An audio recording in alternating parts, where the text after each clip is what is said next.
South India shopping mall festive and wedding celebrations సరికొత్త designs తో అద్భుతమైన కలెక్షన్.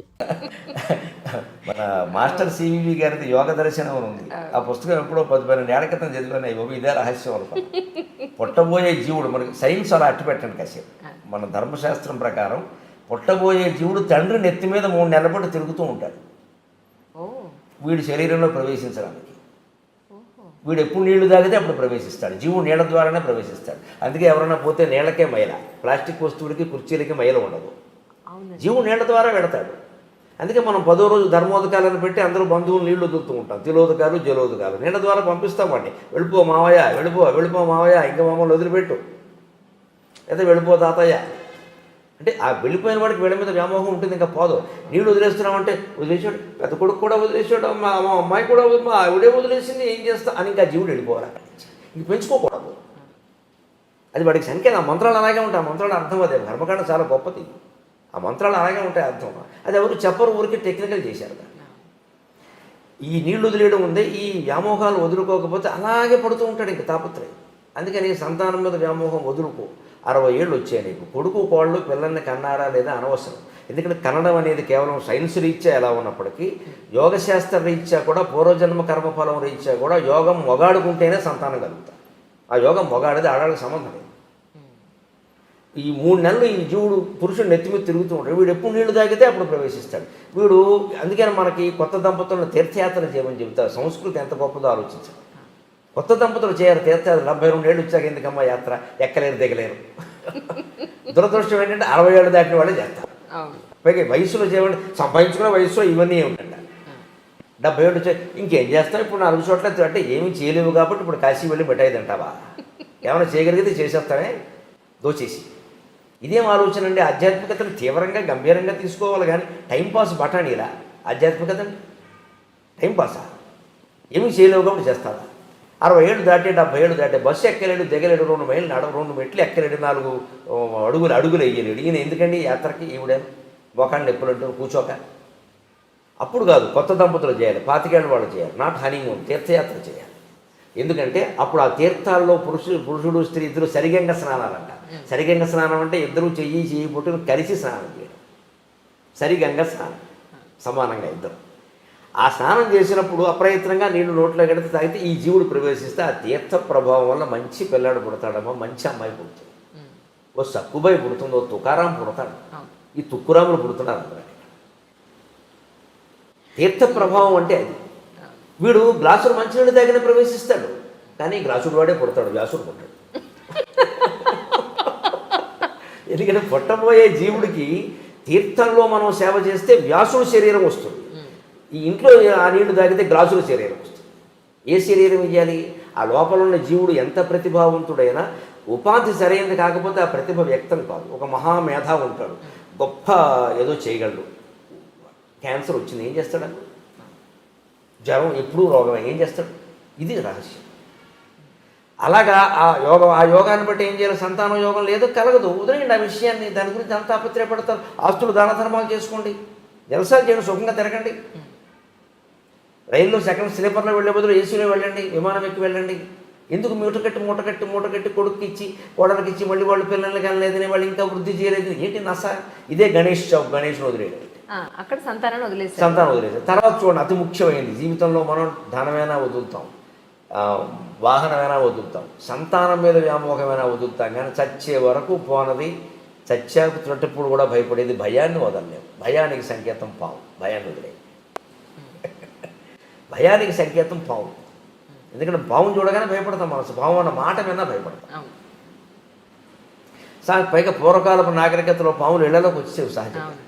మట్టిళ్ళు, పల్లెటూళ్ళు, పొలాలకు దగ్గరగా ఉండేవి. పాము రాకపోతే ఏమొస్తాయి? అందుకని పాము చూసి భయపడేవాడు. ఆ భయం పోగొట్టుకోవాలి. దానికే మనకు నాగుల చవితి పెట్టారు. నాగుల చవితి నాడు పుట్ట దగ్గరికి ఆడవాళ్లే పెడతారు మగాళ్ళ కంటే ఎక్కువ. అక్కడ పాము కనపడ తీరాలి, దానికి పాలు పోస్తారు. తాగినా తాకపోయినా సరే పాము పాలు తాగదు అని 14 లోకాల్లో అందరికీ తెలుసు, ఎవడు చెప్పక్కర్లేదు.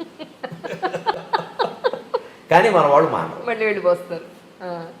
నేను చూస్తుండగా తాగింది, ఈవిడ తాగిందేమో అది తాగలేదు. ఈ కబుర్లు చెప్పద్దు. ఇక్కడ శాస్త్రీయ విజ్ఞానాన్ని మనం అంగీకరించాలి.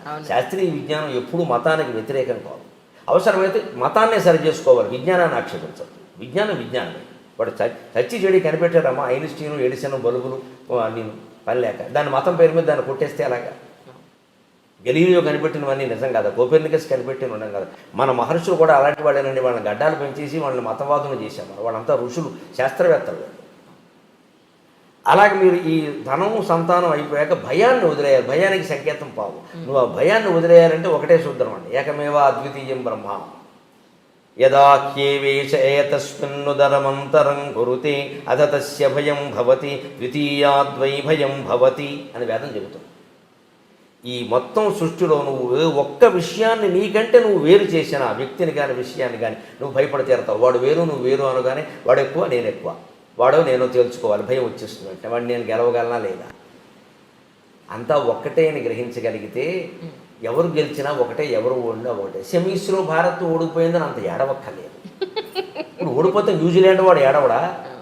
వాడు గెలిచాడు, మనం సంతోషించాలి. ఓడిపోయిన కారణాలు వెతుక్కుందాం, ఇంకేదైనా కాస్త బాగా చేసుకుందాం. అంతేగాని ఇంక మొత్తం క్రికెట్ అభిమానులంతా తయారయ్యి జట్టు కెప్టెన్ని తిట్టేసి వాళ్ళని తిట్టేసి వీళ్ళని తిట్టేస్తే ఇదివరకు విజయాలు సాధించిన వాళ్ళంతా ఇప్పుడు వెర్రాళ్ళు అయిపోయినట్టేనా? అలా అనబట్టి వాళ్ళ మీద ఒత్తిడి పెరుగుతుందమ్మా. గెలవడం ఓడడం అనేది ఎన్నికల్లో ఈ క్రికెట్లో చాలా సహజమైన విషయం. అది దాన్ని అంత ఇదవసరపల్ల అసలు ఈ సెమీస్లో ఓడిపోయి కప్పు రాదంటే ఆత్మహత్య చూసుకున్న వాళ్ళు కూడా తయారైపోతారు మన దగ్గర. అంత తీవ్రంగా తీసుకోవాలా? యుద్ధాన్ని సైతం ఆటగా భావించిన జాతి ఇవాళ ఆటను యుద్ధంగా భావిస్తుంది. ఏం కర్మ వచ్చింది? ఇది ఆధ్యాత్మికత తెలుసుకోవడం. అంటే ధన వ్యామోహం వదిలేయి, వాహన వ్యామోహం వదిలేయి, సంతాన వ్యామోహం వదిలేయి, భయం కూడా వదిలేయి. ఉన్నదంతా ఒకే శివుడు, ఒకే శివుడు, ఒకే శివుడు అని తెలుసుకుని గుహలోకి వెళ్ళడం అంటే గుండె గుహలోకి వెళ్ళడం. గుండె గుహలోకి వెళ్ళడం. అణోరణీయాన్ మహతో మహీయాన్ ఆత్మా గుహాయాం నిగితోస్య జంతోహో. అణువుల కంటే అణువైనది, సూక్ష్మం కంటే సూక్ష్మతరమైంది, మహత్తరమైన వాటికంటే చాలా పెద్దది మహత్తరమైన ఆత్మ భగవత్ తేజస్సు ఎక్కడుందంటే ఆత్మ గుహాయాం నిహితో. నీ గుండె గుహలో ఉందయ్యా, ఎక్కడా లేదయ్యా, దాన్ని పట్టుకోవయ్యా, దాన్ని పట్టుకోవయ్యా. అది తెలుస్తుంది సృష్టి రహస్యం. ఏమీ లేదు, ఇది మాయా. లోపలికి వెళ్ళాక ఇద్దరూ మాయమవుతారు. అక్కడ 2 చిలకలు ఉంటాయి, గమనించండి. ఆ చిలకలు వాళ్ళేనమ్మా. లోపలికి వెళ్ళాక చెప్పండి, వాళ్ళిద్దరూ మాయమయ్యారు, గమనించండి. పైగా అక్కడ ఏర్పడింది ఏమిటి? మంచులింగం. మంచులింగం 6 నెలలు ఉంటుంది, కరిగిపోతుంది. సృష్టి ఉంటుంది, కరిగిపోతుంది. అది మంచు వల్ల ఏర్పడింది. మంచు పోగానే వేసవకాలం రాగానే కరిగిపోతుంది. ఈ సృష్టి కూడా అంతే. ఏదో పుట్టావు, పెరుగుతున్నావు, అస్థి జాయతే వర్ధతే క్షీయతే పరిణమతే నశ్యతే, పోతావు. దాని గురించి ఇంత బెంగ ఎందుకు? ప్రతి పరిణామంలో ఆనందంగా ఉండు. వృద్ధాప్యంలో కొన్ని సుఖాలు ఉన్నాయి, బాల్యంలో కొన్ని సుఖాలు ఉన్నాయి, యవ్వనంలో ఎలాగో సుఖాలు ఉన్నాయని అంటూనే ఉన్నాం. వృత్తిలో కూడా సుఖం ఉంది. ఈ మొత్తం అంతా ఒక్కసారి వదిలిపోతుందంటే నన్ను అడిగితే మరణాన్ని మించిన వరం లేదు మనిషికి. మరణాన్ని మించిన వరం లేదు. రోగిష్టి వాడికి వరం అనొద్దు, సమస్యలు ఉన్నవాడికి వరం అనొద్దు, సుఖంగా ఉన్నవాడికి కూడా మరణమే వరం. మరణంలో మాత్రమే నిత్య సుఖం. ఇందులో ఏముందండి? ఊరికే తాపత్రయపడిపోతున్నారు కానీ అలాగే అది లొల్లుకుందాం, ఇది లాక్కుందాం. ఏం చేసుకుంటారు? లాక్కుని ఎప్పటికైనా పోయేది. నువ్వు ఎంత గట్టిగా పట్టుకున్నవాడు ఇక్కడే ఉంటాడు, చేతులు ఇక్కడే ఉంటాయి, లోపల నుంచి జీవుడు ఎగిరిపోతున్నాడు. ఈ తత్వం తెలుసుకో. గుహలో ఏమీ లేదు, శూన్యం. అంటే సృష్టికి మూలమైంది శూన్యం అనడానికి వీలు లేదు. శూన్యం అనకూడదు. శూన్యం అయితే ఏమీ రాదు. కాబట్టి మన వేదాంతులు ఏం చెప్పారు? పూర్ణమిదం పూర్ణమదః పూర్ణాత్ పూర్ణముదచ్యతే పూర్ణస్య పూర్ణమాదాయ పూర్ణమేవావశిష్యతే. సృష్టికి మూలం ఉన్నది పూర్ణమయ, శూన్యం కాదు. పూర్ణం కాబట్టి అందులో అన్నీ ఉంటాయి కాబట్టి ఏదైనా వచ్చింది. శూన్యం నుంచి ఏమొస్తుంది? ఇతర మతాల వాళ్ళకి మనకి తేడాలి. సృష్టికి మూలం శూన్యం అని కొందరు చెప్పారు. అజ్ఞానం. శూన్యం నుంచి ఏది రాదు. సృష్టికి మూలం పూర్ణం. ఆ పూర్ణమే పరమశివుడు. ఇది అమరనాథ్ కథ. ఈ యాత్ర కథ నాకు పత్రికలో నేను ఒక 5-6 ఏళ్ల క్రితం అనుకుంటాను, ఒక ఆంధ్రజ్యోతి పత్రికలో ఎక్కడో చదివా. నివేదన దాంట్లో ఇదే రహస్యం. ఇంక మనం వెళ్ళక్కర్లేదు అనుకుంటాం. ఇంక వెళ్ళక్కర్లేదు. మనం వదులుకోవలసింది వాహన వ్యామోహం, తర్వాత సంతాన వ్యామోహం, తర్వాత భయం, తర్వాత లోపల ఉన్నది పూర్ణ పదార్థం అని తెలుసుకోవడం. దీనికి అక్కడికి ఎందుకు వెళ్ళడం? అంత యాత్ర పడి ఇక్కడే తెలుసుకోవచ్చుగా. మంచులింగం 6 నెలలు ఉండి 6 నెలలు కరిగిపోయినట్టే మన జీవితం కూడా అంతే. 6 నెలల్లో కరిగిపోతుంది అనుకుంటే అయిపోయాయి. ఇప్పుడు అమరనాథ్ యాత్ర ఫలం చూడకపోయినా నాకు వచ్చింది, కానీ చూసిన వాళ్ళకి ఎంతమందికి వచ్చిందో నాకు తెలియదు. మేము ఎంత కష్టపడ్డాం, ఎంత కష్టపడ్డాం. పుణ్యం వచ్చేస్తుంది అనుకునే వాళ్ళే. అది దానివల్ల పుణ్యం ఆశిస్తారేమిటి? జ్ఞానం వస్తుంది, కానీ పుణ్యం రాదమ్మా, జ్ఞానం వస్తుంది. అసలు ఈ పుణ్యం జ్ఞానం కంటే ఎక్కువ అనుకోవడం ఉంది. ఇది మూర్ఖత్వం. పుణ్యం అంటే అదో మూట, ధాన్యపు మూట, పాపపు మూటలాగే పుణ్యపు మూట. పుణ్యానికి పాపానికి తేడా ఏమిటో తెలుసా? పాపం ఎనప సంఖ్యల, పుణ్యం బంగారు సంఖ్యల. ఒకటే సింపుల్ డిఫరెన్స్. పాపం ఎనప సంఖ్యల, పుణ్యం బంగారు సంఖ్యల.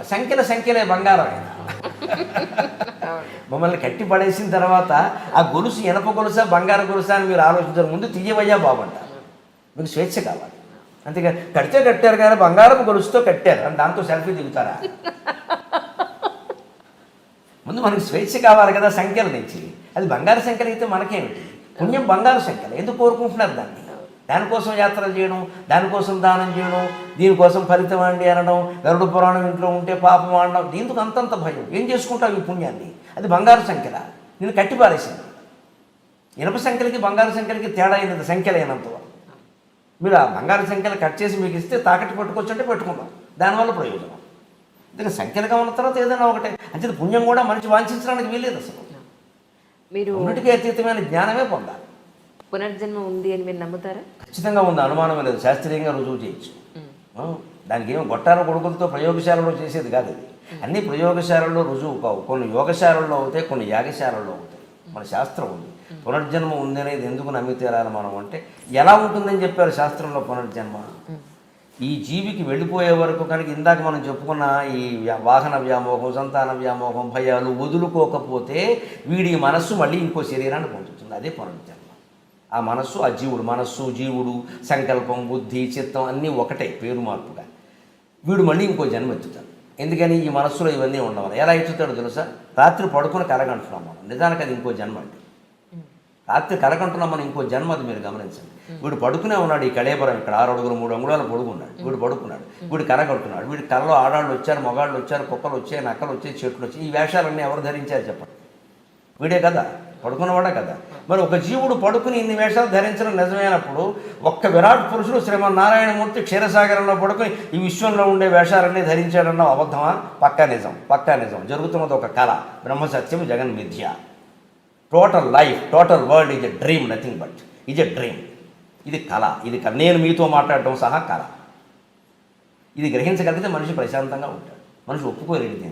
అదేమిటండి? కనపడుతోంది కదండి. కనపడుతోంది అంటున్నవాడు ఎవడో చూడు. కనపడుతోంది అంటున్నవాడు ఎవడు? కళ కూడా కనపడింది. కళ కన్నప్పుడు కనపడిందా లేదా? కనపడుతున్నంతసేపు నిజం అనుకున్నామా లేదా? బయటకు వచ్చాకే కదా నిజం కాదని తెలిసింది. అలాగే దీని నుంచి బయటకు వెళ్ళినప్పుడు ఇది నిజం కాదని తెలుస్తుంది. ఈ జీవుడు మరణించి మనస్సు బయటికి వెళ్ళినప్పుడు చెట్టో పుట్టో పట్టుకు వేలాడుతూ ఉంటే, లేదు ఇంకో గర్భంలోకి ప్రయాణం చేస్తుంటే, అయ్యో అది అనుకున్నాను, ఆ భార్య అనుకున్నాను, ఆ భర్త అనుకున్నాను, ఆ పిల్లలు అనుకున్నాను, అయ్యి బాబా అంత బంగారం తీసుకొచ్చాను, తహసీల్దార్ అయ్యి ఉంటే మొత్తం ₹1 కోటి దాచేసాను ఇంట్లోనూ, అన్ని పట్టుబడిపోయి ఈ డబ్బేది నాకు కూడా రాలేదే అని చింత చెట్టు వేప చెట్టు పట్టుకుని ఏడుస్తాడు ఈ సన్నాసి. పునర్జన్మ లేకపోవడం ఏంటి? భయంకరంగా ఉంటుంది. దెయ్యం జన్మ కూడా ఉంటుంది. మనస్సులో ఉండే తలపులు అట్టగట్టేసి మాడుగట్టి ఉంటాయి చూడండి, అవి పునర్జన్మకు కారణం అవుతాయి. వాటిని వాసనలు అని అంటారు. గమనించండి. వంట అర్థమైతే ఇది అర్థం అవుతుంది. వంట చేసినప్పుడు గిన్నెలు ఏదైనా కొయ్యి రొట్టో ఏదో కాల్చేవాడి, మినప రొట్టో ఏదో అడుక్కు బాగా అట్టేసింది అనుకోండి, అట్ట కట్టేసింది. దాన్ని తోముతాం కదా. తోమితే ఒక్కోసారి పని మనుషులు ఎలా ఉన్నారో మీకు తెలుసుగా, వాళ్ళు తోమినా మనం తోముకోవాలి. అందుకని వదిలేసామనుకోండి, దాంట్లో మీరు ఏ అన్నం పరమానమో వండారనుకోండి, దాని వాసన దీనికి వచ్చిందా లేదా? అలాగే మనస్సులో కూడా అట్టగట్టి పేరుకుపోయిన భయాలు, కోరికలు, వాంఛలు, రకరకాల ద్వేషాలు అట్టగట్టి మిగిలిపోయినవి మరో జన్మకు కారణం అవుతాయి. It is scientific. పొంది తీరతాడు ఖచ్చితంగా, అనుమానం లేదు. ఇది ఎంత నాస్తికులకు కూడా దేవుడి మీద నమ్మకం లేకపోవచ్చేమో కానీ, స్వర్గనరకాలు నమ్మకపోవచ్చేమో కానీ, వాడు చేసినవన్నీ వాడు మనస్సులో వాసన రూపంలో ఉన్నాయనే విషయాన్ని వాడు నమ్మకుండా ఉండలేదు. వాడికి కొన్ని వాసనలు ఉన్నాయి కదా. ఆస్తికుడైతే ఆయన బంధాలు ఆయనకున్నాయి. నాస్తికుడు దేవుడు నమ్మడు, భగవంతుడు నమ్మడు, భార్యను నమ్ముతున్నాడు కదా. భార్యతో బంధం, పిల్లలతో బంధం. నాస్తికులు కూడా ఆస్తులు సంపాదించుకుంటున్నారు కదా. అక్రమం సక్రమం అందరికీ ఉన్నాయి కదా, తేడా ఏం లేదు కదా. మరి అంతే, తేడా ఏముంది? ఇంకా అంటే మామూలే, పుణ్యమైన మామూలే, పాపమైన మామూలే. అది నమ్మకం మీద ఏం లేదు, నిజం జరిగి తీరుతుంది.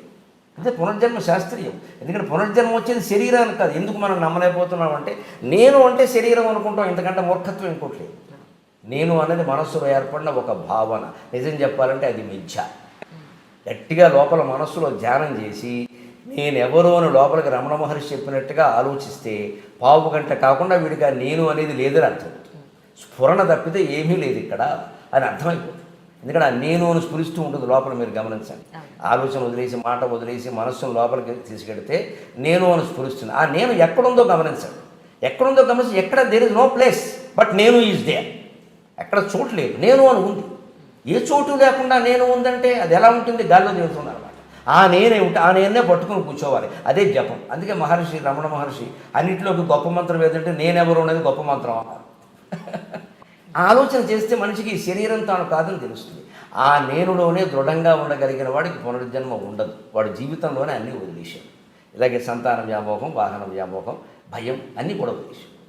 ఈ జీవితంలోనే వదలడం కోసమే మనకు అమర్నాథ్ యాత్రలు, సత్యనారాయణ వ్రతాలు, అక్షతృతి వ్రతాలు ఇవన్నీ పడితే వీటి నుంచి మళ్ళీ డబ్బులు ఆశిస్తున్నాం, పురుళ్ళు ఆశిస్తున్నాం, పుణ్యాలు ఆశిస్తున్నాం అంటే ఏమనుకోవాలి జాతిని? అవునండి. అసలు తెలుసుకోవాల్సిన తత్వం తెలుసుకోకుండా వీటిని పట్టుకు వేలాడుతాం. తెలుసుకుంటే మీరు అక్కడికి వెళ్ళక్కర్లేదు, వెళితే మంచిదేనమ్మా, కాదనేదేముంది, వెళ్ళండి, హాయిగా ఇంక గొప్ప అనుభూతి కలుగుతుంది. ఇప్పుడు ఈ కథ తెలిసిన నాకు అమరనాథ్ ప్రత్యక్షంగా చూసాను కూడా దివ్యానుభూతి కలుగుతుంది, అనుమానం ఏముంది? తెలుసుకుని వెళ్ళాలి. కానీ నాకేదో అక్కడ వెళ్ళగానే ఎలా తెలిసిపోతుంది? ఏం తెలిసిపోయింది అంటే మన మనిషిలో సహజంగా ఉండే ఒక బద్ధకం ఏంటంటే, కృష్ణమూర్తి గారు చెబుతారు అదే విషయం. నీకు ఏమీ నువ్వు కష్టపడకుండా, నువ్వు ఉన్న చోటు నుంచి కదలకుండా, ఏదో చోటుకి వెళ్ళడం వల్ల, అక్కడ ఏదో మునగడం వల్ల, ఇక్కడ ఏదో ముట్టుకోవడం వల్ల, వారెవరినో చూడడం వల్ల నీకు వచ్చేయాలి. ఇది దురాశ కాదా? నిజమేనండి. ఎవరో మహాపురుషుని సందర్శించామండి, మనకి ఏదో వచ్చిందంటే కష్టపడ్డాడు ఆయన, బోల్డు తపస్సు చేశాడా? అంత తపస్సు నువ్వు చేయకుండా ఆయన తపస్సును గోకేసుకుందామని చూస్తున్నావు ఆ కాళ్ళకి దండం పెట్టి. అన్యాయం కాదండి ఇది, స్వార్థం కాదు. ఆయన కాళ్ళకి దండం పెట్టి ఆయన తపస్సును గోకేసుకుందామని చూస్తున్నావు. పుణ్యపురుషుల దర్శనం అండి, మాకు అన్ని అద్భుతానుభూతులు ఎందుకు ఆశిస్తున్నావు? అసలు ఆయనలా ఉండాలని ఎందుకు అనుకోవు? ఆయన నుంచి ఏదో గోకేద్దామని చూస్తున్నావు. కానీ ఆయన దర్శనం అయ్యాకే మాకు ఇంట్లో అన్ని శుభాలు జరిగాయండి. ఒకవేళ అశుభాలు జరుగుతాయేమో మీరు ద్వేషిస్తారు కదా. జ్ఞానం అంటే శుభాశుభాలు సమానంగా భావించడం, అంతేకాని శుభాలు జరగాలని కోరుకుంటున్నారు అంటే వాడు భక్తులు కాదు, స్వార్థపరుల కింద లెక్క. దీనికి రిలేటెడ్గా నేను ఒక చిన్న విషయం చెప్తాను మీకు. మా ఫ్రెండు వాళ్ళ ఒక ఫ్యామిలీ ఉంది. ఏంటంటే వాళ్ళ వారన్నట్ట బెంగళూరులో ఒక హోమం జరుగుతుంది, చాలా గొప్ప గొప్ప వాళ్ళు వస్తున్నారు, వెడితే లైఫే మారిపోతుంది అని చెప్పని వెళ్ళాట. వెళ్ళి వచ్చారు. వచ్చిన తర్వాత దీని బాధ ఏంటంటే, ఈయన సరిగ్గా ఉద్యోగం చేయమను, ఈయన సరిగ్గా బయట అప్పులు ఏం చేశాడో ఫస్ట్ నాకు చెప్పమను, ఎంత వస్తుందో ఫస్ట్ నాకు చెప్పాలి కదా. భార్యకి ఎంత వస్తుందో చెప్పడు. అప్పులు వాడు ఇంటికి వస్తేనే ఓహో వీడి దగ్గర అప్పు తీసుకున్నాడు, అలా ఎంతమంది వచ్చారో పాపం దానికి సఫర్ అవుతుంది. ఈ పనులు ఏమీ చేయకుండా ఒక హోమం చూసేసి, గొప్ప గొప్ప వాళ్ళు వస్తున్నారని అక్కడికి వాళ్ళని చూసేసి ఒక తీర్థం తీసుకును, ఒక పూజ మన పేరుని చేసేస్తాను, పుణ్యం వచ్చేస్తుందా? ఈయన చేసే పనులు ఇవేం పట్టవా అని అడుగుతుంది. దాని బాధ అవునంటారా కాదంటారా? పక్కా ఆ ఇల్లాలకి నా నమస్కారం, చిన్నపిల్ల అయినా సరే. అది ఆలోచించాల్సి, మనం చేసే పనులు మనం అప్పులు చేయకుండా భార్యాభర్త కూర్చొని ఆలోచించుకోవచ్చు. ఇప్పటికండి మా వయసు మీరు ఊహించగలరు కదా, నాకు షష్టి పూర్తి అయిపోయింది. ఇప్పటికి లెక్క రాస్తున్నాను ప్రతిరోజు. ఆవిడకి నేను డబ్బు ఏదో ఇవ్వాలి కదా, అందుకని ఇస్తే 5,000 10,000 ఏదో అవసరాన్ని బట్టి అడుగుతాను. 1వ తారీఖు ఎక్కువ అడుగుతారు సహజంగా, మిగిలినప్పుడు కానీ లెక్క రాస్తున్నాను. పిల్లల ఫీజులు అంటే పర్వాలేదు, నెల రోజులు లేట్ అయినా పర్వాలేదు అంటట. ఇంట్లో రేషన్ లేదంటే కొంచెం సర్దుకో అంటట. ఇంటి ఓనర్కి రెంట్ ఇవ్వాలి అని అంటే 4 నెలలు ఒకసారి కట్టేద్దాం అంటట. అంతే అంటట కానీ ఎప్పటికీ ఇచ్చింది లేదు. ఈఎంఐ కష్టపడుతుంది. ఇంట్లో ఉంది, వచ్చే ఈవిని అడుగుతారు తలుపు కొట్టి, ఏం చెప్పుకోవాలి? అదే కదా, వచ్చిన వాళ్ళు ఏమంటున్నారు, ఏమ్మా నీతో కలిసి ఉండట్లేదా, నీతో సంసారం చేయట్లేదా, తీసుకొచ్చిన డబ్బులు నీకు ఇవ్వలేదా అని అడుగుతారు. అనకూడని మాటలు అంటారు, వాళ్ళు భరించలేరు. చాలా బాధ్యతారాహిత్యం అది. అదే చెప్తున్నాను కదా. ఇప్పుడు మన అప్పులు ఒక చోట ఉన్నాయి, అబద్ధాలు ఇంకో చోట ఉన్నాయి, మాయలు ఇంకో చోట ఉన్నాయి, మన లోపాలు మనకు ఉన్నాయి. అవి సవరించుకోవడం మానేసి హోమం చూస్తాను నేను, అదేదో చేస్తాను, ఇక్కడికి వెళ్ళగానే ఏదో మారిపోయింది. కాశీ తిరుగుతారు, రామేశ్వరం తిరుగుతారు, ఇంటికి వచ్చి అత్తకోళ్ళు దెబ్బలాడుకుంటారు. ఏమిటి ఉపయోగం? మళ్ళీ ఈ ప్రసాదం ఎవరికి పెట్టారన్న చోట ఇద్దరికి గొడవే. ఇంకెందుకు అది చేయాలి. నేను గమనిస్తున్నది ఏమిటంటే, ఆవిడలో కూడా యాత్రలు చేస్తూ ఉంటేనండి, ఒక యాత్రకి మరొక యాత్రకి పరిపక్వత వచ్చిందండి. నిజమేనండి మీరు చెప్పింది, ఏదో అనుకున్నాను కానీ అది చాలాసార్లు. అప్పుడు ఏమవుతుందా, అది ఫలితాన్ని ఇస్తుంది, ఈ యాత్ర ఫలితం అండి. ఆ తర్వాత ఇంట్లో మార్పులు చూశాను నేను. ఆవిడ స్వభావంలో ప్రత్యేకత ఏమిటంటే, మనం ఒకసారి ఏదైనా చెప్పినప్పుడు వెంటనే నచ్చకపోవచ్చు, చాలా మందికి నచ్చదు, వెంటనే చేయకపోవచ్చు కూడా. కానీ 24 గంటల్లో నాకు అది జరిగిపోతుండే, అది తెలుసు. ఆలోచిస్తుంది ఎందుకు చెప్తాడు, పని లేకుండా చెప్పడు కదా ఆయన, అంత చదువుకున్న ఆయన, అందరూ గౌరవిస్తున్నారు, అది చేస్తే బాగుంటుంది, నష్టం అని మారిపోతుంది అక్కడ. నాకు కావాల్సింది మార్పే కదా, అది నష్టం మార్పే కదా. వెంటనే చేయాల్సిన పని అంటే ఒకసారి కుదురు ఆవిడ చెప్పినా నేను చేయను వెంటనే. అది సర్దుకుని చేసిన ఉన్నాయి చెప్తే ఒక్కోసారి సార్ నేను ఒకసారి అంటే వెంటనే ఎగైన్ యు ఆర్ రైట్ అంటాను. ఒప్పుకోరు. అసలు చెప్పొద్దంట. ఉంటే ఎంతో వస్తుంది కదమ్మా, కొంచెం అహం ఉంటుంది కదా ఎంతైనా. చెప్పగానే ఒకసారి చెప్పేవాలే అంట. కానీ తర్వాత అంటే ఆ పని ఎందుకు చేసిందో నాకు తెలియదు, ఏదో అది అనవసరం అనుకున్నాను, లేదా చేదస్తాం అనుకున్నాను. అయితే కాసేపటికి అది ఎందుకు అర్థం అవుతుంది. ఓ అగైన్ యు ఆర్ రైట్ అంట, ఆల్వేస్ రైట్ అంటుంది. అది సరిపోయింది. పని జరగడం కదా కావాల్సింది. అప్పటికప్పుడు ఒప్పుకోవడం అనే సమస్య ఉంది, నేను ఒప్పుకోను కదా. అది అలా ఉంటే మీకు సమస్యలు పరిష్కారం అవుతాయి. కానీ మన ఆలోచనలు అలాగే అట్టు పెట్టుకుని మన పనులు అలాగే చేసుకుంటూ ఏ దేవుడో వచ్చి మన కాపాడాలంటే ఏమమ్మా, రాముడు పడ్డాడు కష్టాలు, కృష్ణుడు పడ్డాడు కష్టాలు, వీళ్ళు రాముడిని కృష్ణుడిని పూజ చేస్తే కష్టాలు పోతాయంటారు ఏమిటంటే నాకు అర్థం కాదు. అందుకోసం లేరండి వాళ్ళు, మన కష్టాలతో వాడికి సంబంధం లేదు. రామావతారం ద్వారా, కృష్ణావతారం ద్వారా మనం ఏ జ్ఞానం పొందాలో ఆ జ్ఞానం పొందాలి. అందుకని వాళ్ళ కాళ్ళ మీద పడి కష్టాలు పోగొట్టమని కోరడం ఏంటి? రాముడు ఏమంటాడు, నేను పడిన కష్టాలు కూడా పోగొడతాడు అంటాడు. ఆయన వాళ్ళ ఆవిడ కనపడకపోతే ఏడాది పాటు వెతుక్కున్నాడు, ఆయన హోమం చేస్తూ కూర్చోలేదే. ప్రాణాలకి తెగించి రావణాసుడితో యుద్ధం చేశాడు. నీ సమస్యలు నువ్వు అలాగే ఎదుర్కో. రాముడిని ఒక ఇన్స్పిరేషన్, స్ఫూర్తి తీసుకోవాలి. కానీ రామాలయంలో పూజ చేయించాం మా కష్టాలు పోయాయంటే అదేమిటది? ఇది శంకించడం కాదమ్మా, మహిమల్ని శంకించడం కాదు అక్కడ. అది మనం దేవాలయాల వల్ల ఏ ప్రయోజనం పొందామో ఆ ప్రయోజనం పొందట్లేదు. మనకు కావాల్సింది ఏదో ఊహించుకుంటున్నాం అంతే. ఇంక జరిగిందని ఒకళ్ళు, జరగలేదని ఒకళ్ళు. పొరపాటు జరగకపోతే 2-3 దేవుళ్ళని ఇక్కడ మారుస్తారు, తర్వాత ఏకంగా మతమే మారిపోతారు. అది అది ఆ మార్పు రావాలి. మనం కోరుకునేది అది. ఆ చేదస్థాలు పోయి ఆ చైతన్యంతో ఉంటే చాలు. అంతేగాని ప్రవచనకర్తల్లో పెద్ద మార్పు ఏం అక్కర్లా, ఉన్నవి చెప్పొచ్చు హాయిగా. కానీ ఈ రామాయణం చెబుతున్నారు, రామాయణం నేటి జీవిత విధానం పోల్చండి. మీరు వేదం చెబుతున్నారు, నేటి జీవితంతో పోల్చండి. పోల్చాలంటే పోల్చి తీరాలి, లేనప్పుడు అనవసరం, చెప్పడమే అనవసరం. ప్రాచీన వైభవం గురించి ఎందుకు ప్రాచీన వైభవం? గాంధీ గారి గురించి ఇప్పుడు ఎంత పొగిడితే ఏం ఉపయోగం అమ్మా? ఒక్క మనిషిని మీరు చూపించగలరా? ఆయన వస్తే మళ్ళీ ఆత్మహత్య చేసుకుని వెళ్ళిపోతారు దేశం నుంచి, ఒక క్షణం ఉండలేక. ఇదే నేను కోరుకున్న దేశం అని. మేము గాంధీ జయంతి నాడు దండేశాం అనేది ఎంత ఉపయోగమో, రామాలయంలో పూజ చేసాం కూడా అంతే ఉపయోగం. గాంధీ నుంచి వీరేం గ్రహించరు, రాముడి నుంచి వీరేం గ్రహించరు. ఆ మనిషి జీవితాంతం అలాగా క్షోభ అనుభవిస్తూ అహింసా మార్గంలో అలాగే నడిస్తే చివరిలో చూడండి ఆ పరిపక్వత. ఎవరో తుపాకీ పెట్టి కాల్చారు ఆయన్ని. మరి ఎవరా, ఏం చేస్తున్నారు, ఎవరున్నారు, ఏమన్నా అనలేదమ్మా, హే రామ్ అని విడిపోయాడమ్మా. ఎందుకు వచ్చింది ఆ స్థితి? అటువంటి మనిషికి పునర్జన్మ ఉండదు. ఆయన అన్నింటినీ జయించాడు. కాబట్టి అంత క్షణాలు తుపాకీ పేరు మామూలుగా ఏదో రోగం వచ్చి పోవడం కాదు. తుపాకీ గుండెల్ని చీల్చేస్తే హే రామ్ అనే మాట వచ్చింది తప్ప కేకర్ రాయ్, హూ ఈజ్ దేర్ ఇలాంటి మాటలేవి రాలేదు. అది పునర్జన్మ రాహిత్యం అంటే అది. అటువంటి వాళ్ళకి జన్మ ఉండదు. మన పోటీగాళ్ళు అందరికీ ఏదో ఒక భావావేశంలో ఉన్నప్పుడు ఆ భావావేశంలో కనుక మరణం వస్తే జన్మ ఖాయం, వాసనలు. మీకు భాగవతంలో జడభరతుడు కథలో ఉంటుంది అదంతా. ఒక మహారాజు లేడిగా పుడతాడు కర్మ, కానీ ఏం కర్మ అంటే అంతే, వాసనలు వదలలేకపోయాడు. అది పునర్జన్మ.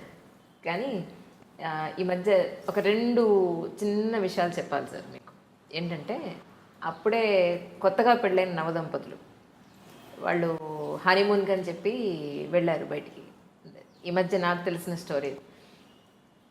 కొత్తగా పెళ్ళైన భార్యని పక్కన పెట్టుకుని ఎవరో రోడ్డు మీద వెళ్ళేవాళ్ళు, బస్సులో వెళ్ళేవాళ్ళు, ట్రైన్లో వెళ్ళేవాళ్ళు, లేకపోతే ఫ్లైట్లో పక్కన కూర్చున్న వాళ్ళు, పక్కనే కొత్తగా పెళ్ళైన వైఫ్ని పెట్టుకుని ఆ భర్త వేరే స్త్రీని అసలు టాప్ టు బాటమ్ వెళ్ళేంత వరకు చూస్తూ అలాగే అతనికి ప్రాక్టీస్ అది.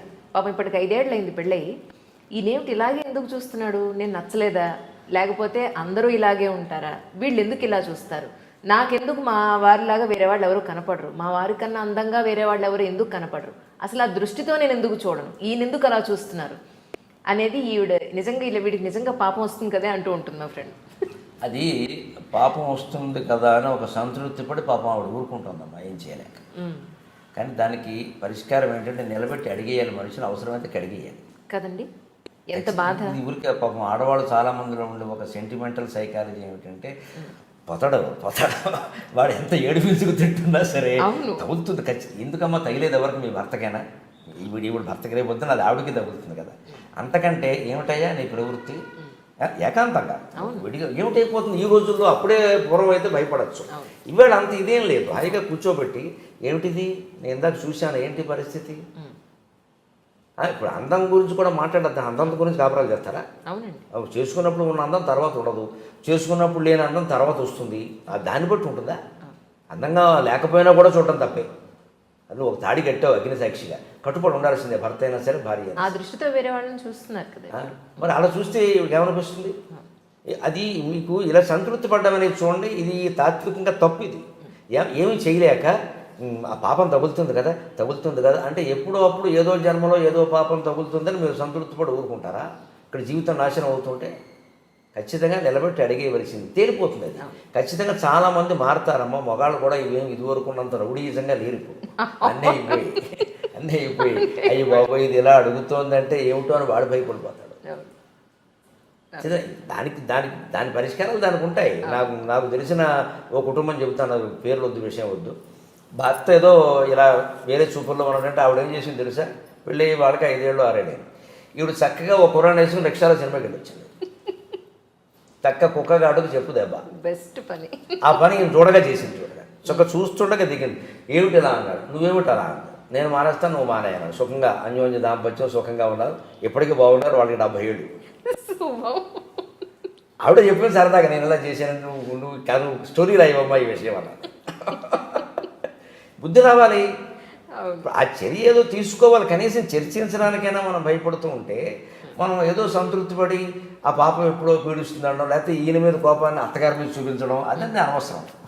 నేరుగా ఎవరు దోషం వారిని పట్టుకుంటే అయిపోతుంది, మంచిది. అమెరికాలో ఉన్న నా స్నేహితురాలు ఊళ్ళోకి వచ్చి ఏంటి రాలేదంటే కలలేదంటే అంటే మా అమ్మ వాళ్ళ ఇంట్లో దింపేశాడు మా వారు. ఇండియాకి వచ్చిన వెంటనే ఫస్ట్ ఫ్రెండ్స్తో ఒక గ్రూప్గా గోవాకో ఇంకెక్కడికో వెళ్తారట. ఆ తర్వాత ఇండివిజువల్గా ఒక పార్టీ ఉంటుంది వీళ్ళకి.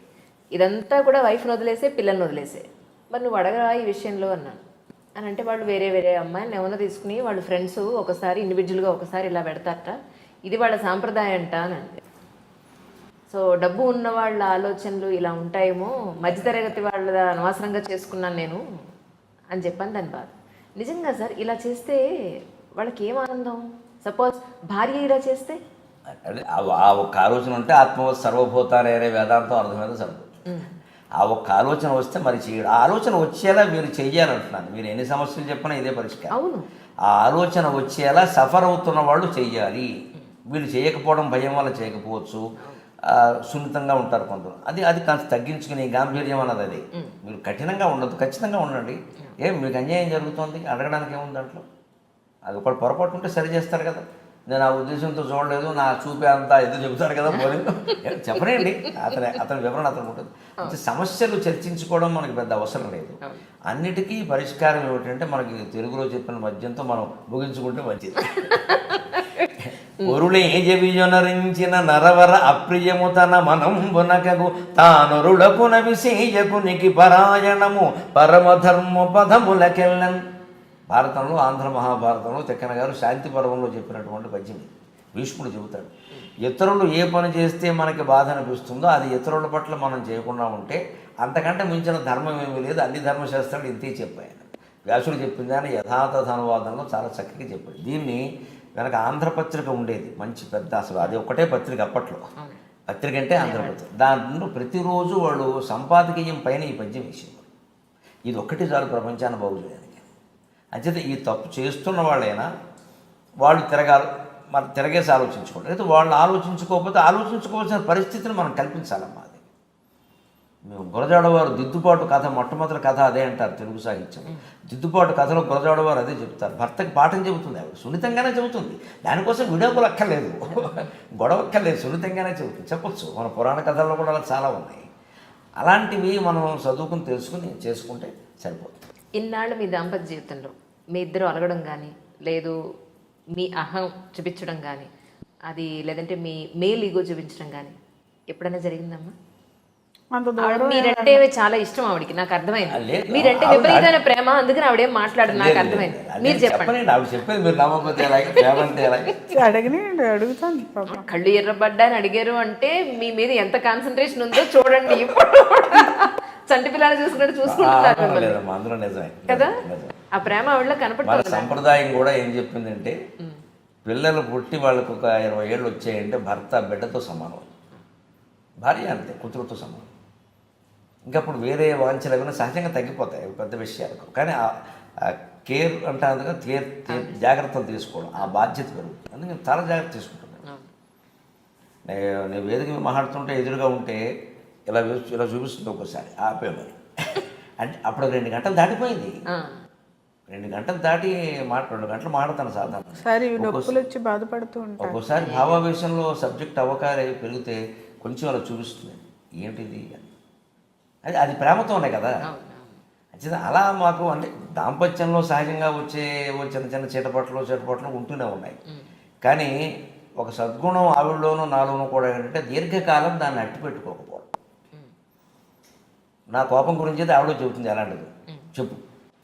కోపం వస్తూ ఉంటుందండి ఆయనకి, తాటేకమంట అది అలా వెళ్ళి ఇలా వచ్చేసరికి పానే పోతుంది, వస్తుంది అనగానే పోతుంది, అనగానే పోతుంది. పైగా నేను ఎప్పటికీ ఉప్పు కారాలు మానలేదు, ఇంకా ఎక్కువ తింటాను నేను. కారం తక్కువైతేనే అడుగుతాను నేను, ఎక్కువైతే అడగను. ఒక్కోసారి ఏమిటి కళ్ళ నీళ్ళు వస్తున్నాయి ఉంటుంది, మా అమ్మ గుర్తొచ్చింది అంటారు కానీ కారం ఎక్కువైందని చెప్పను. ఎందుకంటే ఎక్కువైందన్నా ఒక చప్పుడు తిండి పెట్టేస్తుందేమో చెప్పను, ఎక్కువైనా తింటాను. మా ఇంట్లో కొంచెం కారాలు ఎక్కువే, ఉప్పు సరే మామూలుగానే ఉంటుంది, అది ఎలా ఎక్కువైతే తినలేదు. అవి ఉన్నాయి సహజంగా ఉండేవి, మామూలుగా ఉంటాయి. కానీ నా తత్వశాస్త్రం నాకు నేర్పింది చిన్నప్పటి నుంచి, స్వభావం కూడా అంతే, మా అమ్మ ద్వారా నేర్చుకున్నది. శాస్త్రం ద్వారా ఇంకాస్త పెరుగుతుంది. తాటాకు మంట అంతే, టక్కుని ఇలా లేస్తుంది, చల్లరిపోతుంది. ఆవిడ నేర్చుకున్న టెక్నిక్ ఏంటంటే అనుభవం మీద ఆ కాసేపు మాట్లాడదు, వెంటనే వంటింట్లోకి వెళ్ళిపోతుంది. అలాగా బాగోలేదు వదిలేసి. ఇంకప్పుడు కనుక వాదన పెరిగిందనుకో ఏమవుతుందో తెలియదు. మా అమ్మ వెనకాల ఉండి ఉండి నాకు నేర్చుకున్నాను. అది ఆవిడ గురించి చెప్పు. మా అమ్మ నుంచి బోల్డ్ అనుభవం. ఈ మధ్య దాకా మా అమ్మ నా దగ్గరే ఉంది. మా అత్తగారు మొన్నట మా అమ్మ చాలా సౌమ్యరాలు. ఎందుకు ఆడపిల్ల దగ్గర ఉండకూడదు అంటున్నారు కదా, మా అమ్మ నా దగ్గర ఉండమంటే ఆడపిల్ల వాళ్ళ దగ్గర ఎలా ఉంటానమ్మా అంటోంది. నా అవసరం రావట్లేదు ఆవిడ. ఆ ఫీలింగ్ వదిలేమనండి, చక్కగా తెచ్చుకుని ఒక ఏడాది ఉంచుకోండి కదా, హాయిగా ఆనందంగా ఉంటుంది. నేను చిన్నప్పుడు కూడా మా అమ్మ దగ్గర ఎక్కువ ఉండేదాన్ని. ఈయనకి అర్థమైంది ఆ విషయం. వాళ్ళ అమ్మ అంటే కొంచెం అటాచ్మెంట్. మీ అత్తగారు మీ ఇంట్లో ఉన్నప్పుడు 4-5 ఏళ్ళు ఉన్నారు. నిజంగా మీ మనసులో ఒక అల్లుడుగా మీరేమనుకున్నారు? నేను ఆవిడ మీద పద్యాలు చెప్పానమ్మా. ఆవిడ పట్ల నాకు ఈవిడ పట్ల ఉండేది ప్రేమ, ఆవిడ పట్ల ఉండేది ఒక మాటలో చెప్పాలంటే మా అమ్మ కంటే కూడా మా అత్తగారు గొప్పది. అంటే నేను స్వభావం గురించి కాదు, ఆ సేవ. మా మామగారికి పక్షపాతం ఏదో వచ్చింది కదా, వచ్చి 12 ఏళ్ళు మంచంలో ఉండిపోతే ఇక ఈ సుమతి అనసూయ ఎవరూ సరిపోరండి ఆవిడకి, అంత సేవ చేసి. పైగా ఆయనకి మనసు కూడా పనిచేయట్లేదు, మెంటల్లీ డిటీరియరేట్. ఎవరు చేస్తున్నారో తెలియదు, చేస్తున్న సేవ భార్య చేస్తుందన్న విషయం తెలియదు మా మామగారికి, చెట్టిన నాగేశ్వరరావు గారికి తెలియదు. కానీ అటువంటి మనిషిని మంచంలో పెట్టుకుని ఆవిడ పెళ్ళిళ్ళు మానేసి, పొరుళ్ళు మానేసి, పుణ్యాలు మానేసి, బంధువులను వదిలేసి, సమస్త శుభాశుభకార్యాలు వదిలేసి, భర్తే నాకు ముఖ్యం, నేను ఎక్కడికి రాను అని చెప్పి ఎలా చేసేదంటే మళ్ళీ వైభవంగా స్నానం చేసి మంచి బట్టలు కట్టించి ఏదైనా పిండి వంట, ఆయనకి ఇష్టమైన పిండి వంటలు ఏమన్నా ఆ రోజున ఆ పిండి వంట చేసి తిన్నా తినకపోయినా నోటికి అలా తగిలించి ఇప్పుడు తినడం. ఇక ఎవరైనా ఉంటారో ఈ కారణం అసలు అలాగే. మరి ఆవిడ మా ఇంట్లో ఉంటాను అని ఆవిడ అనకముందు నేను అడిగి పిలిపించుకున్నాను. ఎందుకంటే ఈవిడ అక్కడ చనువు ఎక్కువ సహజంగా.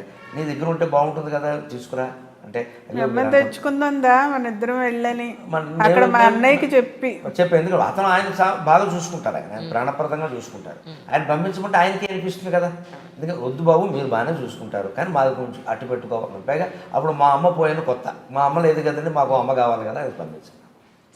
మా అమ్మ వెళ్ళిన సంవత్సరానికి ఆ సేవాభావం మా అమ్మకు మొదటి నుంచి, నాకు జ్ఞానం వచ్చిన దగ్గర నుంచి అలవాటు ఉంది. చూసాను నేను, అసలు మా అమ్మమ్మకి చేసింది, మా పెద్దమ్మకి, మా నాయనమ్మ గారికి, అందరికీ. అటువంటి మహిళలు కాదమ్మా, అటువంటి మనుషులు చూడలేదు, పురుషులు కూడా లేదు. ఇప్పటికి కూడా 83 ఏళ్ళు ఇప్పటికి ఉరుకుతూ ఉంటుంది. అది ఎక్కడ పడుతుందో అని దాన్ని పట్టుకోవడం. ఉంటే సగం పని ఆవిడ చేస్తుంది. ఈ తోటకూర నేను గెలలేనా, నువ్వు గెలాలా అని కూర్చుంటున్నా. మా అమ్మ ఉన్నప్పుడు అలాగే చేసేది. అది ఆ మొక్కలు ఏమో ఇలా బారాయి అమ్మాయి, నేను జరుగుతా. మా అత్తగారు అలాగే చిన్నపిల్ల నువ్వేం, చిన్నపిల్ల ఏమిటి 50 ఏళ్ళు, చిన్నపిల్ల నువ్వేం జరుగుతావు అని ఆవిడ జరిగింది. వాళ్ళకి ఏమిటి నా పని చేయడం అలవాటు. అటువంటి సంస్కారాల్లో పెరిగాం మేము. ఆవిడ అంతే, నేను మధ్యలో ప్రవచనాలు చెప్పను అని చెప్పి మీరు కంటతడి ఎందుకు పెట్టుకున్నారు? యాక్చువల్లీ నేను అది కారణం నేను చెప్పాను కదా, యోగ వాసిష్టం ప్రభావం, ముఖ్యంగా రమణ మహర్షి యొక్క ప్రభావం చాలా పడింది నాకు, ఇప్పటికీ ఉంది అలాగా. ఇవి ఎంత చేసినా ఏం చేసినా లోకానికి మనం ఏదో నామమాత్రంగా చేయగలిగింది చేయాలి తప్పితే దీనివల్ల ఏదో అయిపోతుందని అనుకోవద్దు. లోకాన్ని సంస్కరించడం కంటే ముందు నిన్ను నువ్వు సంస్కరించుకోవడమే ముఖ్యం, ఆత్మజ్ఞానం పొందడమే అన్నిటికంటే ముఖ్యం అనే రమణ మహర్షి మాట నన్ను బాగా ఏడాది పాటు నలిపేసింది. అంటే ఆ చిత్తశుద్ధి నాకు మొదటి నుంచి ఉంది. భగవంతుడి దేవుడు నేను చెప్పేది ఒకటి చేసేది ఒకటి నేను చేయలేనది. ఎవరి కోసమో ఏదో చెప్పడం, అలాగే చెప్తే నచ్చదండి ఈ జనానికి, నచ్చకపోయినా సరే నిజమే చెప్పాలి, ఒకడికి నచ్చిన మంచిది. ఎందుకు దాస్తున్నాం మనం? ఇంత గొప్ప సాహిత్యం ఉంది మనకి, దీన్ని దాస్తున్నాం. మన సాహిత్యంలో ఈ గుడి నమ్మకాలు లేవమ్మా, అంత చైతన్యం, అది అపూర్వమైన జ్ఞానం అని చదువుతున్నప్పుడు ఆ చిత్తశుద్ధి ఎలా ఆలోచింపజేసిందంటే ఆత్మజ్ఞానం ముఖ్యం, ఆత్మజ్ఞానం ముఖ్యం, నిన్ను నువ్వు తెలుసుకోవడం ముఖ్యం అన్నప్పుడు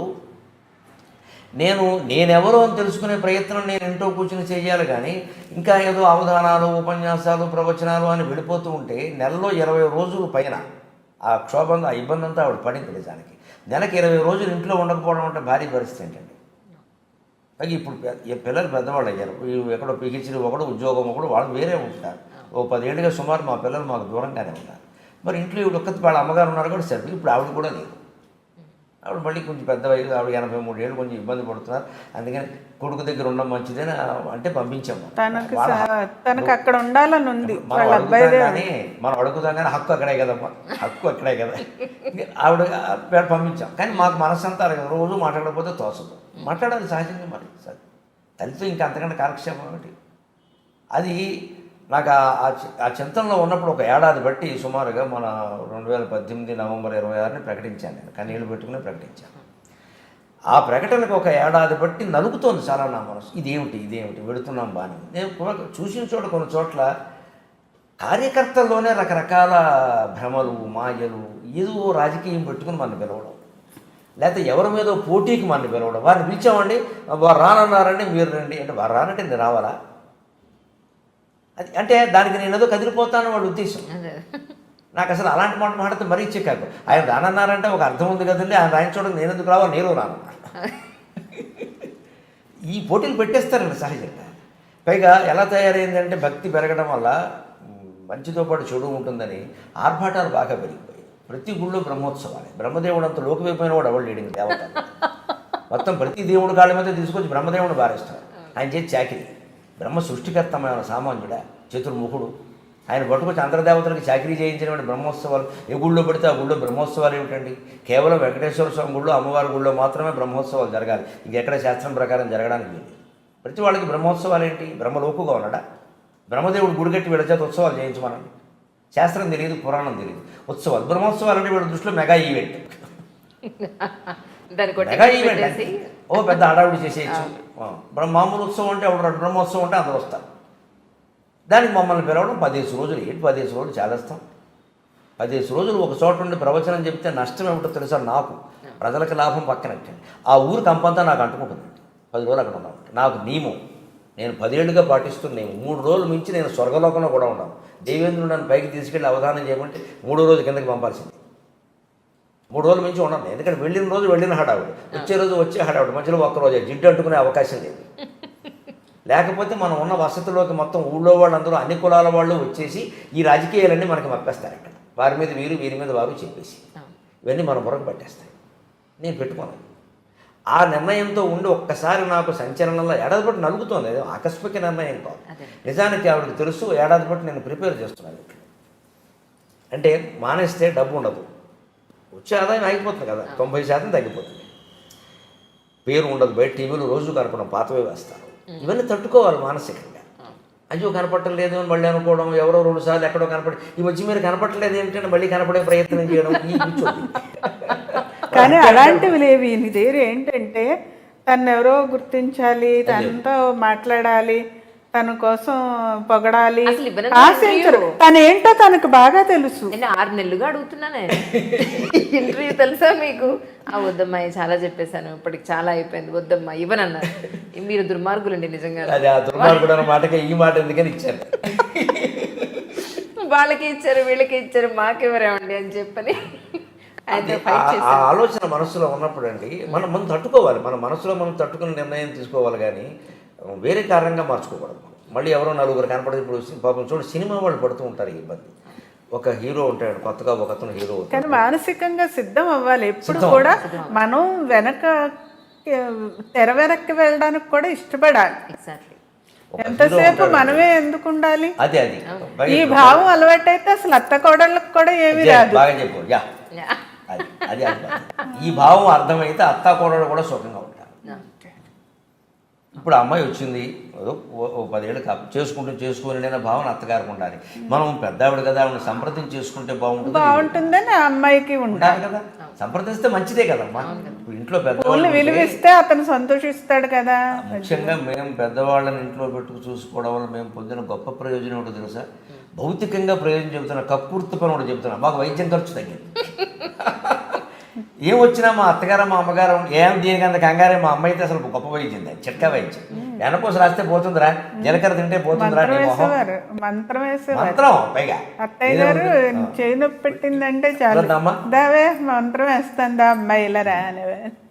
ఎవరు వారు ఇరుకువారు ఏదో చెప్పేది మంత్రం తెలుగు. అది చెప్తే పోయింది ఖచ్చితంగా. వాడు అనేది మంత్రం వేస్తే పోయింది, వీడికి మంత్రాలు కూడా వచ్చా అనేవాడి. అలాంటివన్నీ ధైర్యం కల్పిస్తారండి. పెద్దవాళ్ళ వల్ల అన్ని ఉపయోగాలు ఉన్నాయి, భౌతిక ఉపయోగాలు చెప్తున్నా. నైతికంగా మన ధర్మం అంతకంటే మించి గొప్ప గుండె ధైర్యం అమ్మ. గుండె ధైర్యం. ఆవిడకి గుండె నొప్పి వచ్చిన తర్వాత కూడా మా అమ్మగారు 93, 2012 అంటే 7, 12, 19 ఏళ్ళు బతికింది. గుండె నొప్పి ఓసారి వచ్చాక మా అమ్మగారు 19 ఏళ్ళు బతికింది. ఆవిడ కాబట్టి తట్టుకుందమ్మా, మనకు వస్తే తట్టుకోలేమా గుండె నొప్పి. 4 స్నానం చేయవలసిందే, దేవుడికి దీపం పెట్టేయవలసిందే. ఆ రాత్రే అన్నీ కూడా అక్కడ దగ్గర పెట్టుకుని పడుకునేవారు. అంత ధైర్యం ఉంది. అది అంత ప్రేమ అనుభవించిన వాళ్ళం మేము ఒకసారి. కాబట్టి మాకు తట్టుకోకపోవడం అనేది ఏం లేదు, అన్ని తట్టుకోవడం అనేది నేర్చుకుని. ఒక ఏడాది బట్టి నేను తయారు చేశాను ఇంట్లో. సరిపడి డబ్బు ఉంది మనకి, ఏదో పొలం ఉంది, ఇల్లు ఉన్నాయి, పర్వాలేదు. మనం ఉంటున్న ఇల్లు ఉంది, అద్దెకి ఇంకోటి ఇచ్చాం వస్తుంది, ఈ డబ్బు ఇంత ఉంది, పర్వాలేదు కదా, మనకేం ఇబ్బంది. ఎందుకంటే ఇవన్నీ అంటున్నారు ఇప్పటికే ఎక్కువ, అదే ఇప్పటికే ఎక్కువ అనే మాట కోసం అని ఇలా నెమ్మదిగా తయారు చేసుకుంటూ వచ్చి, ఆ రోజు సాయంత్రం కోటి దీపాలు వేదిక మీద ప్రకటించే రోజు పొద్దున్న చెప్పాను వీళ్ళకి. మా అబ్బాయి కూడా ఇంట్లో ఉన్నాడు. ఆ వేళ అబ్బాయి నేను ఇలా ప్రకటించదలుచుకున్నాను, ఇక ఇప్పుడు మాట ఇచ్చినవి చేస్తాను. అవి ఒక 2-3 నెలలు మన మార్చి వరకు ఉన్నాయి, ఇచ్చినవి ఉన్నాయి. 4-5 నెలల ముందే బుక్ అవుతున్నాయి కదా. కానీ ఈ బుకింగ్స్ కూడా ఏమయ్యాయంటే మీరు ఆశ్చర్యపోతాను, 2020 మార్చిది మొన్న అడిగారు మనం. ఇప్పుడు 2019 జూలైలో ఉన్నాము, 2020 మార్చి ఇప్పుడు రాసుకోండి సార్, మీరు దొరకరు. ఇక ఈ లెక్క నేను మొత్తం ఇక 60 ఏళ్ళు బుక్ అయిపోతాను, ఇంకో 10 ఏళ్ళు పాటు. అందుకని ఎక్కడో అక్కడ దీనికి చుక్క పెట్టకపోతే ఇది పాశమైపోయేలా ఉంది మనకిది. ఒకనాటికి సభ లేకపోతే మనం ఖాళీగా ఉండలేమేమో. ఇంకా సాయంత్రం వేసేది కొంతమంది సాహిత్యవేత్తలు ఉందా ఇబ్బంది, ఎవరు పిలవకపోతే నన్ను మర్చిపోయారండి, మనం ఎందుకు గుర్తుంటామండి అని రకరకాల వ్యాఖ్యానాలు. అలా మాట్లాడమంటే నువ్వు సాహిత్యవేత్త కాదు, అసలు ఈ సాహిత్యం నీకేం పట్టలేదు అనమాట, ఒంటరిగా ఉండలేకపోతున్నావండి. అందుకే కవి అన్నవాడు తత్వవేత్త కావాలమ్మా. దేవుణ్ణి నమ్మకుండా, తత్వం తెలియకుండా కవులు సుఖంగా ఉండలేరు. రకరకాల భౌతిక సిద్ధాంతాలతో కవులు రాసే వాళ్ళకి నాకంటే చిన్నవాళ్ళుగా భావించి నేను చేసే విజ్ఞప్తి సలహా ఒకటే, దేవుణ్ణి నమ్మకుండా, తత్వం తెలియకుండా కవులు సుఖంగా ఉండలేరు. కవి ఖచ్చితంగా ఫిలాసఫర్ కావాలి, దేవుణ్ణి నమ్మాలి ఖచ్చితంగా, అప్పుడే వాడి మనసులో శాంతి. ఆ నిర్ణయం నేను అనుకుని అప్పుడు వీళ్ళ అనుమతి తీసుకుని అప్పుడు ఈవిడే చెప్పిన సలహా, మానేస్తారంటే మొత్తం మానేస్తాను. మరి మాట ఇచ్చినవి ఏమవుతే వాళ్ళు బాధపడతారు కదా, ఇప్పటికిప్పుడు మానేస్తానంటే టీవీ ఛానల్తో కూడా ఇబ్బందే కదా, ఈ చేసినవి మానేయండి, చేసినవి చేసి అంటే సరే ఇది బాగానే ఉంది, ధర్మం కూడా అనేది కార్యకర్తలు ఏర్పాటు చేసుకో. అందుకని నేను చాలా ఖచ్చితంగా ఒప్పుకున్న కార్యక్రమాలు చేస్తాను, ఇక తర్వాత చేయను. ఏప్రిల్ 14 నేను భీమవరంలో ఒప్పుకున్నాను ఒక రాజుగారి దగ్గర, అది చివరి ప్రవచనం ఇంచుమించు ప్రకటించిన తర్వాత. కానీ ఆశ్చర్యం ఏమిటంటే నవంబర్ 26 తర్వాత ఇంకెక్కడికో వెళ్ళాలి కదా, ఒప్పుకొని చేయాలి కదా. కలిసి ఎడుతూ ఉంటే నన్ను వదిలిపెట్టి ఆవిడ్ని, ఆవిడని వదిలిపెట్టి నన్ను కాళ్ళ మీద పడి కన్నీళ్లతో ప్రార్థిస్తుంటే ఏం చేయమంటారు? 3 నెలలు నిజానికి నేను మహాసహస్రావధానం చేసి 750 పద్యాలు ఏకధాటిగా అప్పగించిన 21 రోజుల్లో లేని ఒత్తిడి ఈ 3 నెలలు అనుభవించాను నేను. ఇది ప్రేమపూర్వకమైన ఒత్తిడి, ఎవరు డిమాండ్ కాదు, అయ్యా మీ ఇష్టం, మీ దయ, కానీ జరుగుతున్నవి చూడండి. ముఖ్యంగా నన్ను కదిలించిన 1-2 మాటలు ఏమిటంటే, ఒక లాయర్ ఒక ఆవిడ హైదరాబాద్లో నాతో మాట్లాడుతూ, నేను ఒక మాట చెబుతానండి, తర్వాత మీ ఇష్టం మీరు నిర్ణయించు. ఏమిటమ్మా అన్న, ఒక రోజుకి హైదరాబాద్లో 30 విడాకులు అవుతున్నాయండి, రోజుకు 30. నా దృష్టికి వచ్చినవి నేను చెబుతున్నాను. ఏడాదికి ఎన్నో మీరు ఆలోచించండి. మీరు ఈ వివాహం, దాంపత్యం, అనుబంధం ఇవన్నీ కలిపి చెబుతున్నారు మీరు. లేకపోతే ఇంకొకళ్ళు అయితే మేము అడగమండి ఈ విషయాన్ని. కేవలం పురాణాలు చెప్పేవాళ్ళు మేము అడగమండి, ఇంకోళ్ళు ఎవరో చెప్తారు, సమస్య కాదు. కానీ మీరు సామాజిక విషయాలు కలిపి చెబుతున్నారు. మీరు దంపతులు ఎలా ఉండాలి, పిల్లలు ఎలా పెంచాలి, చదువులు ఏమిటి, ఇలా చెప్పేవాళ్ళు ఎవరు లేరండి, మీరు మానేస్తానంటున్నారు. ఇది పరిస్థితి. ఇంత తీవ్ర పరిస్థితిలో మీరు మానేయడం అంత గొప్ప నిర్ణయం. మీరు ఆలోచించుకోండి. మీకు నేను చెప్పదగిన దానిగా ఆ మాట నన్ను 2-3 రాత్రులు నిద్ర లేకుండా చేశాను.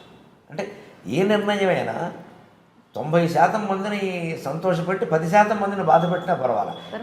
నా నిర్ణయం 99% మందిని బాధపెట్టి. అంతే కదండి. మరి నిజమేనండి, మీరు మంచి పని చేస్తున్నారన్న వాళ్ళు ఒకరిద్దరు కూడా ఎవడ మహాయోగులు ఇప్పటికే గోచిగుడ్డ పెట్టుకున్న వాళ్ళు, మా దగ్గర కూర్చోవాలన్న వాళ్ళు ఉన్నారేమో కానీ మిగిలినందరూ ఏమిటండి మీరు మానేయడం ఏంటి? చివరికి నాకు చదువు చెప్పిన గురువులు, నేను గురుతుల్యులుగా భావిస్తున్న వాళ్ళు నాకు ఫోన్ చేసి, ఏమిటయ్యా ఏమిటది వస్తమానం మమ్మల్ని గురువు అంటావు, మానేస్తా అన్నామంట, గురువుకి చెప్పొద్దా అంటే నాకు కన్నీళ్ళు వచ్చాయి. నిజమే మాస్టర్, తప్పు చేశాను. చాలా కాదు, తగ్గించుకో, మానవద్దు, తగ్గించుకో. నీకు శ్రమగా ఉంటే తగ్గించుకో, ఆసక్తి లేకపోయినా తగ్గించుకో. నాకు శ్రమ కాదు, నిజానికి ఆసక్తి లేదు, తగ్గించుకో, అందుకని మానవద్దు. ఇది విని నేను చివరికి 3 నెలల పాటు ఈ ఒత్తిడి వెళ్ళిన చోటల్లా ఎదుర్కొని మనం ఏదో పొరపాటు చేసాం. ఇది పునరాలోచించాల్సింది, ఏదో బండపట్టు పట్టాల్సిన నిర్ణయం కాదు ఇది. దీనివల్ల ఎవరికీ ఉపయోగం లేదు. అందుకని మనం తగ్గించుకుంటే ఆ సమయంలో మనం జపం చేసుకోవచ్చు. ఇంట్లో మనం అనుకున్న ఏకాంతం మౌనం సాధనకి నా అదృష్టం వల్ల ఆవిడ ఎప్పుడూ అభ్యంతరం చెప్పలేదు. పైగా సంతోషించి ఎప్పుడూ ఏం చేస్తే అదే మనల్ని కాపాడుతుందని అంటుంది ఆవిడ. అసలు అన్నీ అందరూ ఎలా ఉంటే ఎంత బాగుండండి అంటుంది ఎప్పుడైనా. అసలు దాంట్లో ఆవిడకి ఏం ఇబ్బంది రాలేదు, ఎందుకంటే ఆవిడ పనులు ఆవిడ చేసుకుంటుంది ఆ సమయంలో. నేనేం దూరం అయిపోలేదు కదా, మనిషి అక్కడే ఉన్నాను కదా. అది పైగా ఆ మనశ్శాంతి. అంతేకాదు, ఈ విద్య ఇంకోటి అంటుంది, ఓ మాట చెప్పాలి. పొద్దున్నే ఎలాగా లేచి ఇలా కనపడగానే ఏం గ్లో అంటుంది బ్రహ్మాండంగా. మరి ఎందుకు అంటుందో తెలియదు కానీ అంటుంది.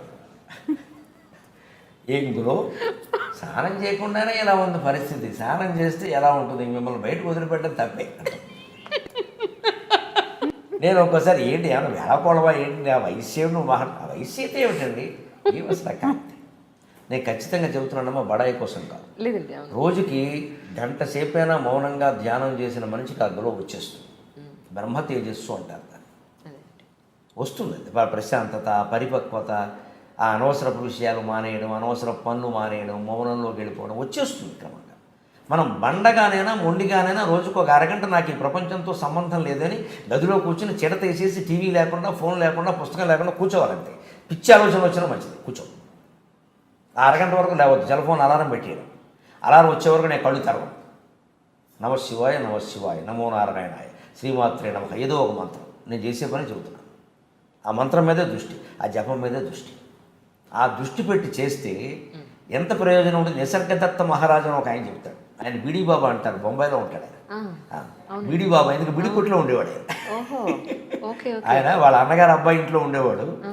అబ్బాయికి బీడీ కొట్టుండేది, అందులో కూర్చునేవాడు కొంచెంసేపు, అతనికి రిలాక్స్ ఇవ్వడానికి ఈయన కూర్చుంటాడు. ఎందుకంటే ఆయనకి పెళ్ళి ఏది పిల్లలు లేరు. గురువు గారు ఏదో మంత్రోపదేశం చేశారు, అలా ఉండిపోయాడు ఆయన. ఇంకా ఆ అన్నగారు అబ్బాయి అతను చూస్తున్నాడు.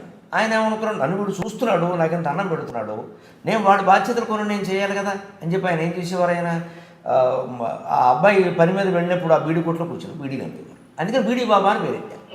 బీడీల కోసం వచ్చిన వాడికి ఆయన ఉపనిషత్ వేదాంతం చెప్పాడమ్మా. అక్కడ బీడీలు కలిస్తే నిజంగా అదృష్టవంతులు అని చెప్పాలి. ఆయన్ని కలవడానికి లండన్ నుంచి, అక్కడి నుంచి డైరెక్ట్గా బొంబాయి వచ్చి ఆ వీధికి వెతుక్కుంటూ వెళ్ళి ఆయన దగ్గరికి వెళ్ళి వాళ్ళు ఏం తెలుసుకోవాలనుకున్నారో అవన్నీ తెలుసుకుని ఆయన మళ్ళీ ఇంక ఇండియాలో ఏమీ చూడడం కాదు, అన్నీ తెలుసుకుని అప్పుడు మళ్ళీ విమానం ఎక్కి లండన్ వెళ్ళిపోయేవారు. ఆ రోజు ఇదంతా చెప్పేది 60 ఏళ్ళ క్రితం కనీసం. ఇదంతా నీలంరాజు లక్ష్మీప్రసాద్ గారని ఆయన అనువాదం చేస్తారు పుస్తకాలు. అమృతధార, ఖడ్గధార అని నీలంరాజు లక్ష్మీప్రసాద్ గారు రాశారు. అందులో ఈ నిసర్గదత్త మహారాజు గురించి అది జీవితం అంటే ఇది కదా అనిపించింది. దాని నిర్ణయం వెనకాల ఉన్నది వీళ్ళు. జీవితం అంటే ఫారినర్స్ లోతైన ప్రశ్నలు అడుగుతారు, చాలా విశేషమైన ప్రశ్నలు అవి. ఒక ఇరుకు సందులో వాళ్ళ అన్నయ్య గారు అబ్బాయికి ఉండే ఓ చిన్న ఇంట్లో ఓ మేడ మీద, ఓ డాబా మీద ఓ గది ఉంది. ఆ గదిలో ఉండేవాడు ఆయన. సాయంత్రం 5 ఎప్పుడో అక్కడే కూర్చొని ఆ గదిలో కూర్చొని మాట్లాడేవాడు ఆయన. ఆ గదిలో పట్టిన వాళ్ళు, ఆ డాబా మీద పట్టిన వాళ్ళే ఉండేవారు. గోడల మీద కూర్చుని కిందకి వేలాడిపోతూ వినేవారికి జనం. మైక్ లేదు, మాట్లాడారు. విమానాల్లో వచ్చేవారు లండన్ నుంచి, ఇతర దేశాల నుంచి. ఈ విని ఏదో పుణ్యాత్ముడు చూశాక పాపాత్ముడు చూడకూడదనంటగా ఇంకేమీ వినకుండా వెళ్ళిపోయేవారు. అటువంటి మహానుభావుడు ఆయన అంటాడు, ఈ మంత్రోపదేశం చేసి అలాగే వీడి కొట్లో ఉండేవాడు. ఆ చివరిలో కూడా ఆయన ఆహారం వాళ్ళు ఏం పెడితే తిని అలాగే ఉన్నాడు. ఆయన చెబుతాడు ఈ నామస్మరణ గొప్పదనాన్ని ప్రేక్షకులకు ఉపయోగపడుతుంది కాబట్టి చెబుతాడు. అది సామాన్యమైనది కాదు. ఆయన ఒక ప్రశ్న అడిగాడు, ఒక విదేశీ భక్తుడు, ఏమన్నా మీరు నామస్మరణ కూడా మంచిదని చెబుతున్నారు, కానీ నామస్మరణ వల్ల అసలైన తత్వం అర్థమవుతుంది, ఆ భగవతత్వం. నామం అంటే ఏదో ఒక దేవుడి పేరే కదా, నారాయణ అంటే ఓ రూపం, శివుడు అంటే ఓ రూపం ఉంది కదా, రూపాలు గుర్తొస్తాయి కదా. మరి దీని నుంచి మళ్ళీ నిర్గుణతత్వంలోకి వెళ్ళగలమా అంటే నిరభ్యంతరంగా వెళతావు. రామనామమైనా మంచిదే, కృష్ణనామమైనా మంచిదే, వదలకుండా చేయాలి. దానికి ఉదాహరణ ఏం చెప్పాడంటే ఆయన వాళ్ళు ఇంకో ప్రశ్న అడిగాడు. ఒక విదేశీయుడు ఉంటాడండి, ఆయన ఇతర మతస్థుడో లేకపోతే నాస్తికుడో ఏదో అనుకుందాం. ఆయనకి హరే రామ హరే కృష్ణ అంటే ఏం తెలుస్తుందండి, రాముడు కృష్ణుడు ఎవరో ఆయనకి తెలియదు కదా. కేవలం హరే రామ హరే కృష్ణ, హరే రామ హరే కృష్ణ అంటే ఆయనకి మోక్షం వస్తుందంటే అన్నట్టు వస్తుందన్నాడు. వస్తుందంటే సాయంత్రానికి వస్తుందని నేను చెప్పనయ్యా, కానీ ఆయన హరే రామ హరే కృష్ణ అనే నామానికి అర్థం తెలియకపోయినా ఏ ఉద్దేశంతో అంటున్నాడు, అది బ్రహ్మ పదార్థం అనే ఉద్దేశంతో అంటున్నాడు. ఉద్దేశం ప్రధానం. XYZ కూడా మంత్రమే అన్నాడు ఆయన. ఎంత గొప్ప విషయం చెప్పాడు. XYZ కూడా మంత్రమే, అమ్మహ కంకహ అది కూడా మంత్రమే, కానీ అది బ్రహ్మ పదార్థం అనే దృష్టితో అనాలి, XYZ అనే దృష్టితో అనకూడదు. అందుకే మనం ఏ దృష్టితో చూస్తున్నాం, దృష్టికోణం ఎంత ఇంపార్టెంట్ అని. అటువంటిప్పుడు మీరు ఏబిసిడీలు వరుసగా చదువుకోండి, అమ్మ అమ్మ ఈ చదువుకోండి, ఏం పర్వాలేదు, కానీ అవి అక్షరాలనే భావన కాకుండా అక్షరపర బ్రహ్మ అనే భావంతో ఉచ్చరించండి, అది మీకు మోక్షదాయకం అవుతుంది. ఇలాంటి గొప్ప పుస్తకాలు చదివినప్పుడు నాకు కలిగిన అనుభూతితో నేను మరి నిర్ణయం తీసుకోక ఏం చేస్తాను, తీసుకున్నాక మళ్ళీ మార్చుకోవడానికి కూడా ఇవే ప్రేరణ. అంటే నాకు చివరికి నీలమరాజు గారి ఇంటికి వెళ్ళాం. ఈ సందర్భంలో నిజంగా ఆయన చెప్పుకోవాలి, మహానుభావుడు. ఆయన ఇంటికి వెళ్ళాం. ఆయన 92 తలుచుకోవాల్సి ప్రాతస్మరణీయుడు, కళ్ళ ముందు ఉన్నాడు. 92 ఏళ్ళు, విజయనగర్ కాలనీలో ఉంటారు హైదరాబాద్. వీలైతే ఎప్పుడైనా చూడండి. 92 ఏళ్ళు. జగ్గయ్య కంఠం సరిపోదండి, కంచుకుంటాం ఇప్పటికి. 92 ఏళ్ళు ఒంటరిగా ఉంటున్నాడు. భార్య ఎప్పుడో చనిపోయారు, 10-15 ఏళ్ళేమో కూడా. ఒక్కడే ఉంటున్నాడు, ఒక అసిస్టెంట్ ఆయనకి సహాయం అంతే. కళ్ళు శుభ్రంగా కనపడతాయి, చెవులు శుభ్రంగా వినపడతాయి, కంఠం కంచు కంఠమే. ఇప్పటికి పుస్తకాలు రాస్తూనే ఉంటాను. ఈ మధ్య ఒక పుస్తకం నాకు అంకితం ఇచ్చారు, నన్ను ముందు మాట రాయమని పంపించారు. ఆయన మాటలు నేను టీవీలో చెబుతూ ఉంటాను. నేను ఆ పుస్తకాలు చదివాను. ఈ నిర్ణయాల్లో సందిగ్ధావస్థలో ఉన్నప్పుడు ఆయన దగ్గరికి వెళ్ళాను నేను. గురువులు అంటే వాళ్ళే కదా. ఏమిటి ఇలా ప్రకటించారట అన్నారు ఆయన. ఆయన రోజు టీవీ చూస్తారు, నాకు వింటారు. అవునండి అంటే మీ నిర్ణయం సరైందే, అది ఆ స్థితిలో ఉన్నవాళ్ళు అలాగే ఆలోచిస్తారు, కానీ ఈ లోకమంతా పిలుస్తుంది కదా చెప్పమని. ఈ మాటలు అక్కడ చెప్పొచ్చు కదా, మానేయడం ఎందుకు? ఇప్పుడు మీరు కేటాయించుకోండి, మీ సమయం మీరు కేటాయించుకోండి, ఎక్కువ ఒప్పుకోకండి. ఇదివరకు ఎన్ని చేసేవారని అడిగారు ఆయన. నేను లెక్క చెప్పేశాను, 20 రోజులు అంటే వద్దు అమ్మ, మీకు కూడా కష్టమే కదా అంటే, ఆ 20 రోజులు అయితే కష్టమేనండి, కానీ లోకమంతా అడుగుతున్నారని ఆవిడ చెప్పింది. మంచిది, మీరు 7-8 రోజులు తగ్గించుకోండి. నాకు షూటింగ్లు ఎలాగో 5-6 రోజులు నెలకు ఉంటాయి, 7-8 రోజులు ఉంటాయి. ఇంకొక 5-6 పెట్టుకోండి, 15 రోజులు దాటకుండా చూసుకోండి, మొత్తం మీద చేయండి. ఎందుకంటే లోకానికి ఉపయోగపడు. ఆయన కూడా ఏం చెప్పారంటే, మామూలుగా పూజలు పురస్కారాలు హోమాలు యజ్ఞాలు అందరూ చెబుతున్నారండి, దాని గురించి కాదు, చైతన్యం జ్ఞానం బోధిస్తున్నారు. ఎవరు నిసర్గతత్వ పేరు మీరు తప్పితే ఎవరు చెప్పారు అన్నారు. అలాగే కృష్ణమూర్తి గారి తత్వం చెబుతున్నది ప్రవచనకర్తల్లో మీరు ఒక్కరేనండి. ఇలాంటి విశేషమైన తత్వాలు యోగ వాసిష్టం మాటిమాటికి రోజుకోసారి వస్తుంది నా నోట్లో వచ్చి. అలా చెబుతున్నది మీరు ఒక్కరే, మీరు మానేస్తానంటారేంటి? అంచేదా నేను మరోలా అనుకోవద్దు, మిమ్మల్ని నేను నిర్బంధించట్లేదు, కానీ ఇలా ఆలోచించండి. మీ నిర్ణయానికి మీరు కట్టుబడితే నాకు సంతోషమే, ఒక యోగిగా నేను సంతోషిస్తాను, దాని గురించి కాదు. కానీ అది లోకానికి ఉపయోగపడే విషయం కదా. అక్కడ మనం స్వతంత్రం తీసుకోవడం మంచిది కాదండి. అబ్బో ఇది మనకు బాధ్యత ఒకటి ఉందన్నమాట.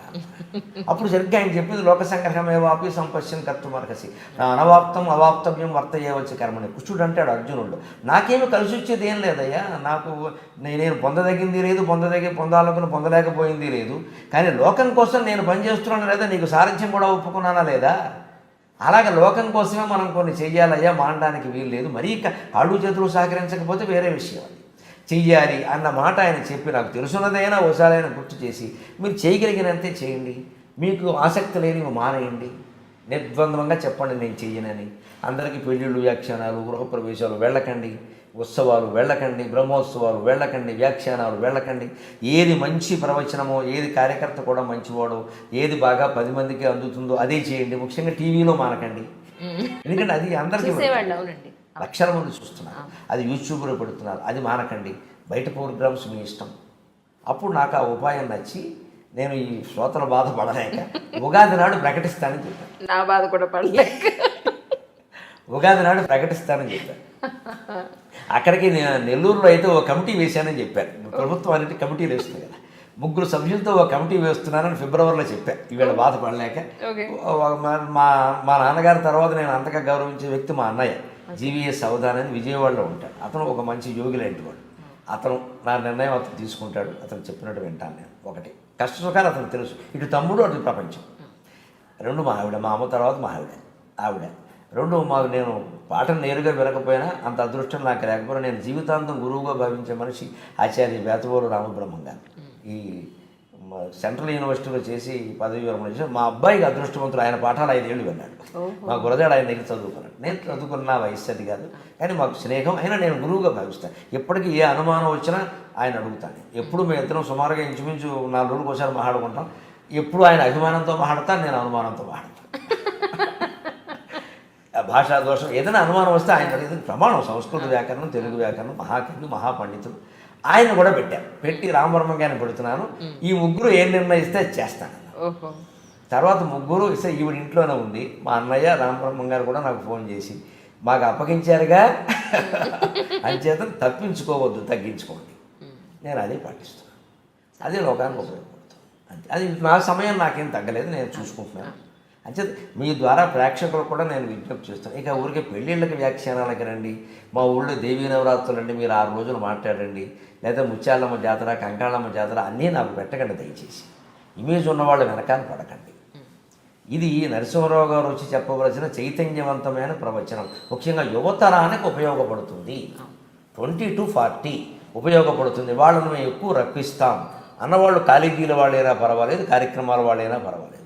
20 to 40 అమ్మాయిలు అబ్బాయిలు ఎవరైనా పర్వాలేదు. ఎక్కువ మంది మా దగ్గర మా ఊళ్ళో యువతరం వస్తారండి, మేము తీసుకొస్తాం, మీరు రండి అంటే పర్వాలేదు, శ్రమపడైనా పెడతాం. అంతేగాని ఊరికే ఏదో ఎలా తయారైందంటే మా ఇంట్లో ఏమండి మా అమ్మగారు పోయారు సంవత్సరకాలండి, మీరు వచ్చిన వాళ్ళకి మంచి మొక్కలు చెప్పండి. ఏటమ్మా మొక్కలు, ఐసు మొక్కలా? సంవత్సరకాలకు నేను ఎందుకమ్మా పని లేక? ఎవరు ఉంటారు అక్కడ? వాళ్ళు 10 మంది ఉంటారు. దానికి మంచి మొక్కలు చెప్పండి. ఏమిటది? మా అమ్మగారు సంతోషిస్తారు, పోయినావిడ పోయినావిడ సంతోషిస్తారు, నేను వెళ్ళి చెప్పండి. ఈ ఖాతాలు పెట్టుకోదలుచుకోవాలి. ఇదివరకు ఏదో కొన్ని మొహమాటానికి కొన్ని వెళ్ళిన సందర్భాలు ఉన్నాయి. అది కుదరదు, చెప్పేసేయడం మొహమాట.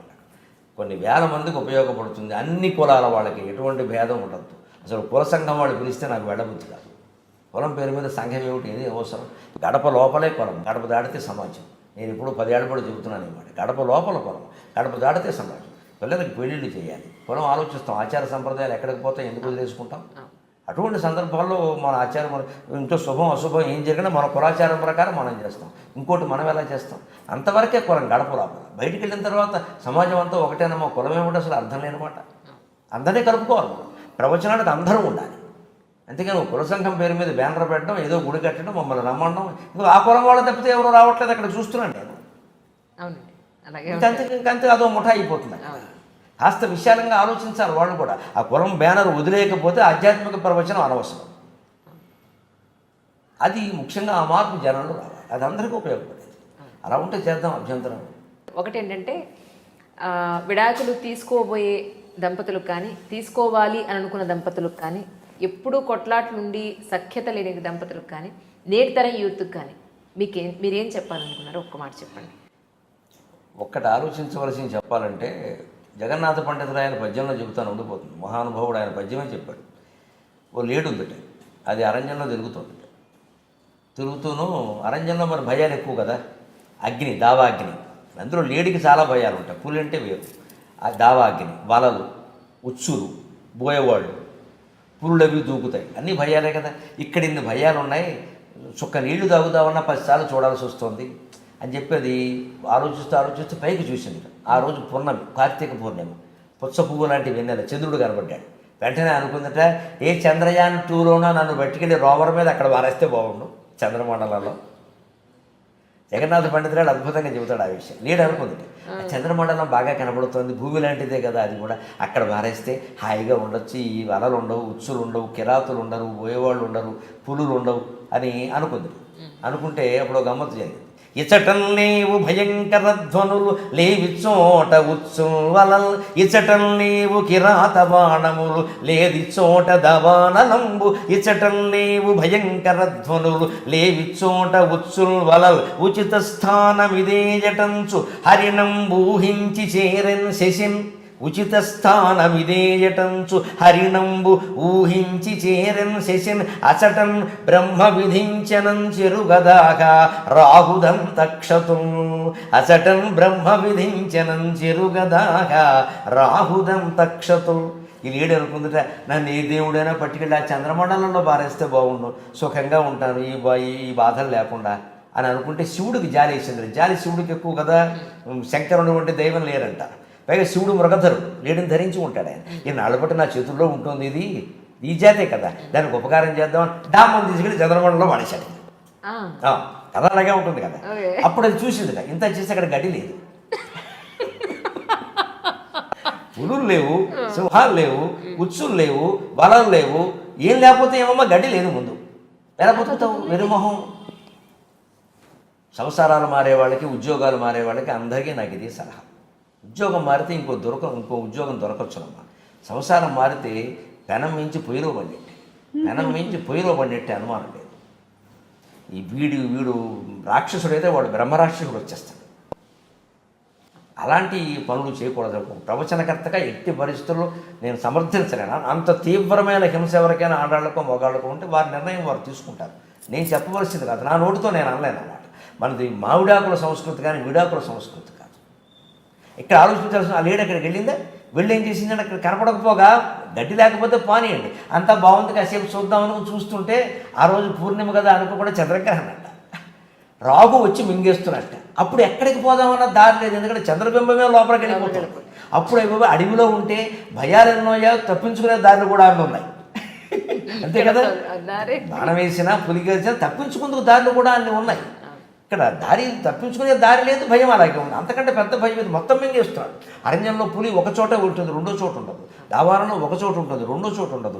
వల ఒక చోట ఉంటుంది, రెండో చోట ఉండదు. చంద్రబింబాన్ని మొత్తం మింగేస్తుంటే రాహువు టోటల్గా మొత్తం ఇండియన్ లోపలికి మింగినట్టే. ఇది తప్పించుకునేక దేవుడా వద్దు నా అడవిలో నాకు బాగా, ఎందుకంటే పాత దేవుడు కంటే కొత్త దేవుడు కంటే పాత దెయ్యం నయ్యమట. కొత్తవాడు ఎంత దేవుడైనా పాత దెయ్యం నయ్యం, అలవాటు పడ్డాం. ఆ దెయ్యం నుంచి తప్పించుకోవడం కూడా మనకు తెలుసు. కొత్తవాడు దేవుడైతే మాత్రం వాడు అనుగ్రహిస్తాడో ఆగ్రహిస్తాడో తెలియదు. అసలు వాడికి అభిషేకం ఇష్టమో అలంకారం ఇష్టమో తెలియదు, ఎవడు పడతాడు ఇవన్నీ అని ఆ లేడు మొక్కుకుంటే అయిందా దా అని కింద పారేశాడు. ఇది జగన్నాథ పండితురాయలు కొంచెం భగీధర నళినీమోహన్ అని ఆయన తెలుగులో రాశాడు, పండితురాయలు సంస్కృతంలో రాశాడు. అందరూ ఆలోచించాల్సిన విధానం. తప్పించుకోవడం ఇక్కడేదో తగాదా రాగానే నేను బతకలేనా, నా ఉద్యోగం నాకుంది అని మొగాడు అనకూడదు, ఆడదే అనకూడదు. అమ్మ ఇవాళ సమస్య ఏంటంటే ఒక్క మహిళకి చెప్తున్నాను నేను సలహా, నా సోదరిగా. తప్పించుకుని కూడా పిల్లలతో ఉండి కానీ లేక కానీ బయటికి వెళ్ళింది అని కానీ ఆ సంస్థలో పనిచేసే వాళ్ళే పడిపోతారమ్మ కనుక. వాళ్ళు ముందు లోకు కట్టేస్తారు. ఎందుకంటే ఇప్పుడు ముందు ఫ్యాషన్ కోసం, పైగా నాకేదో ఇదేం తెలియ కోసం అలవాటు ఉన్న మంగళసూత్రం కూడా తీసేస్తారు. ఓ ఫ్యాషన్ కూడా చోటు వేసుకుంటారు. వెంటనే మనట వరకు మంగళసూత్రంతో కనపడిందిగా ఏమైంది అంటారు ఎవరో పక్క మహిళాముడు. వెంటనే వదిలేసిందిట అంటారు. అంటే వదిలేసింది అనగానే ఇంకోటి ఎవడో పట్టుకుంటాడు. ఇక్కడ ఇది ఎవరు అంతకంటే బాగుంటుందా? వీడు ఇవాళ ఏదో చెప్పగానే బాధలు వినేసి అలా ఉంటారండి మగాళ్ళు, అలా ఉంటుందండి అని ఏదో అంటాడు. పొరపాటుని మీ వలలో పడేది అంతకంటే కిరాతకంగా ఉంటాడు వీడు. మొగాడికైనా అంతే నేను ఇచ్చే సలహా. భార్యతో ఏవో కొన్ని తలనొప్పులు ఉండొచ్చు, పెద్ద సమస్య కాదు అది. నేను సరదాగా అంటూ ఉంటాను, అర్ధాంగి అని ఎందుకంటారంటే అర్థం కాదు కాబట్టి అర్ధాంగి అంటారు, అర్థమైతే పూర్ణాంగి అనేవారు. పూర్వం శాస్త్రమే చెప్పారేమో మనం అనుకుంటాం కానీ శ్వేతవర్ణం చవాయసం మత్స్యపాదే జలే పశ్యేన్ నచ స్త్రీ హృదయే స్థితం. 2 పాదాలు ఉండేటువంటి చేపలను మీరు చూడొచ్చు. వాత్స్యాయన కామసూత్రంలో చెబుతాడు ఈ శ్లోకం. అది కూడా చదివా.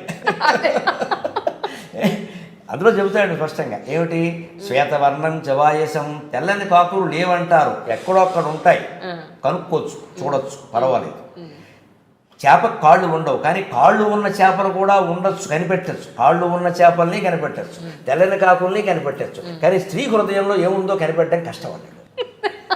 శాస్త్రకారులు చెప్పిన దాన్ని నేను చెబుతున్నాను. మహిళా సంఘాల వాళ్ళు గొడవ చేస్తే నమస్కారం.